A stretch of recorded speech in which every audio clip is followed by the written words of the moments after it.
सम्मानित साथियों, ये उजाला फिल्म की प्रस्तुति मैं जोखूलाल यादव आप सभी का सादर अभिनंदन और वंदन करता हूं। और एक सामाजिक गीत आखिर कहा गया है कि ना भाई जैसा हित और ना भाई जैसा दुश्मन। तो एक गीत के माध्यम से साथियों कहना है कि आखिर भाइयों के बीच में, हम भाइयों के बीच में दरार क्यों पड़ती है, क्यों अलगाव होता है। इसलिए कहना है अलगा रहबा भाई भाई के,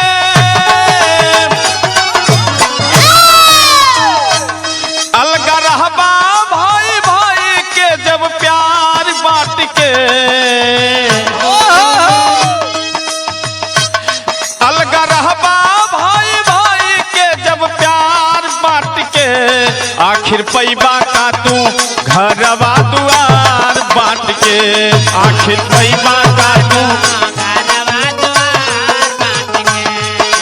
पैबा का तू घरवा दुआर बांट के। पहली लाइन में कहना है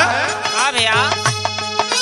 माई बाबू के ममता के हो बट गई है फुलवारी, बट गए हैं फुलवारी हो भैया, बट गए हैं फुलवारी, बट गए हैं फुलवारी हो भैया, बट गए हैं फुलवारी। घर आंगन के बीचे बिरना पड़ गई है डणवारी, पड़ गए हैं डणवारी हो भैया, पड़ गए हैं डणवारी, पड़ गए हैं डणवारी हो भैया, पड़ गए हैं डणवारी। हासिल करबा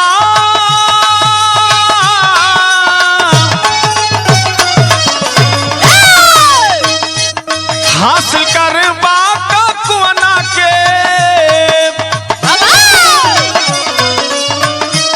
हासिल करबा का कुआना के इनार बांट के, हासिल करबा का कुआना के इनार बांट के, आखिर पैबा का तू घरवा दुआर बांट के, आखिर पैबा का तू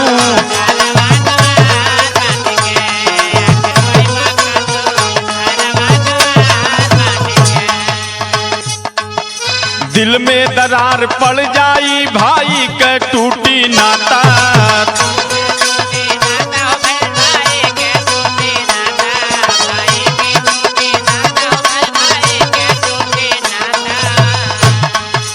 मट जाला तो फट जाला बैरी बन जाले भ्राता,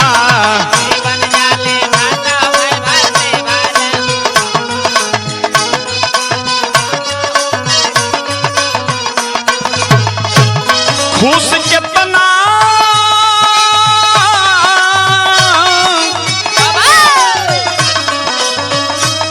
खुश कितना पैबा सारा,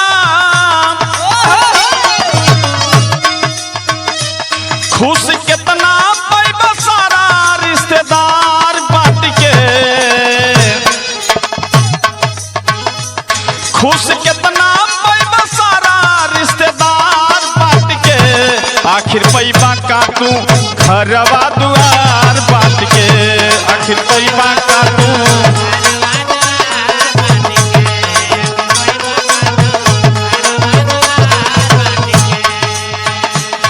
और बंटवारा से घर कहानी होले, घर में दुर्दशा होला। कहना बा घर जाले घर के मर्यादा होला जब बंटवारा,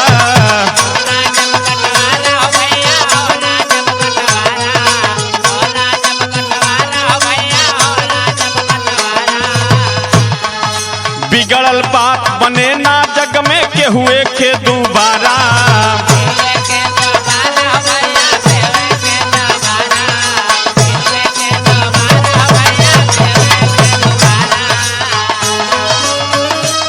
भोला जोखो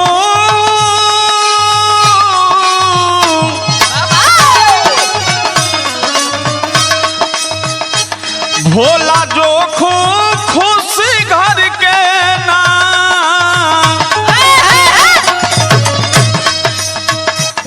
भोला जोखो खुशी घर के ना सिंगार बांट के,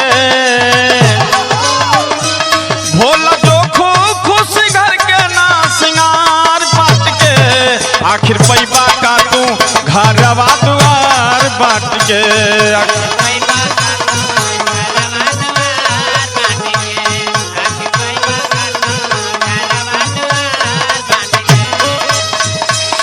अलग रहबा भाई भाई के अलग रहबा भाई भाई के जब प्यार बाट के आखिर पैबा का तू घरवा दुआर बाट के आखिर